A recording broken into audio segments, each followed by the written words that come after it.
नमस्कार साथियों। आज हम बात करेंगे हिंदी का प्रथम कवि कि हिंदी का प्रथम कवि किसे माना जाए।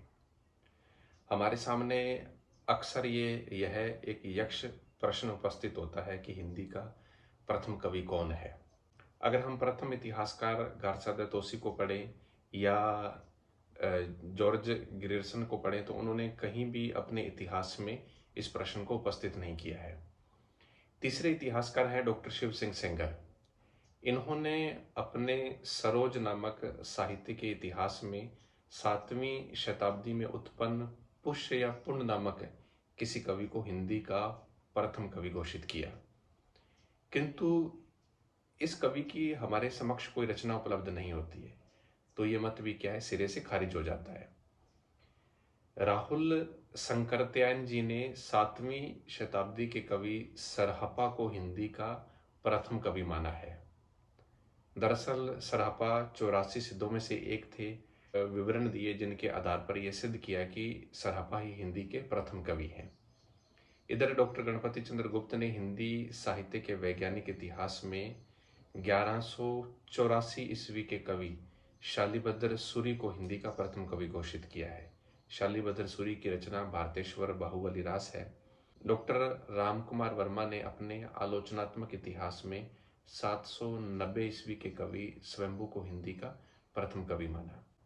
उन्होंने भी अपने अलग आधार दिए, लेकिन चंद्रधर शर्मा गोलेरी ने नागरी प्रचारणी पत्रिका में अपना एक आलेख भेजा और उस आलेख में वह भोज नामक कवि को हिंदी का क्या है, प्रथम कवि घोषित करते हैं।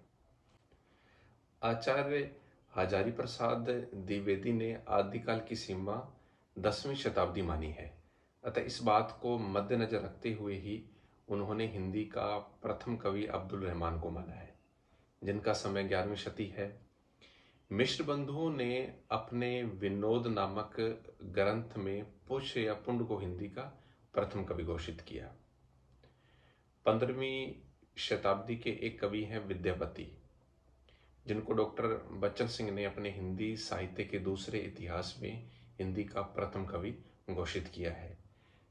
लेकिन अमूमन देखा जाए तो विद्यापति की रचनाएं या तो अपभ्रंश में मिलेंगी या संस्कृत में मिलेंगी। उन्होंने अपनी रचना विद्यापति पदावली मैथिली में लिखी थी। सर्वमान्य रूप से हिंदी का प्रथम कवि सरहपा ही माने जाते हैं। इसकी पुष्टि डॉक्टर नगेंद्र भी करते हैं। इसका कारण जो विद्वानों ने स्वीकार किया है वह यह है कि भाषा की दृष्टि से वे हिंदी के अधिक निकट ठहरते हैं, और दूसरा कारण एक ये भी माना जाता है कि सरहपा ने जिस दोहा पद शैली में काव्य रचना की थी उसको आगे चलकर अनेक कवियों ने, बाद के कवियों ने क्या है, बहुत ही सुंदर ढंग से अपनाया था।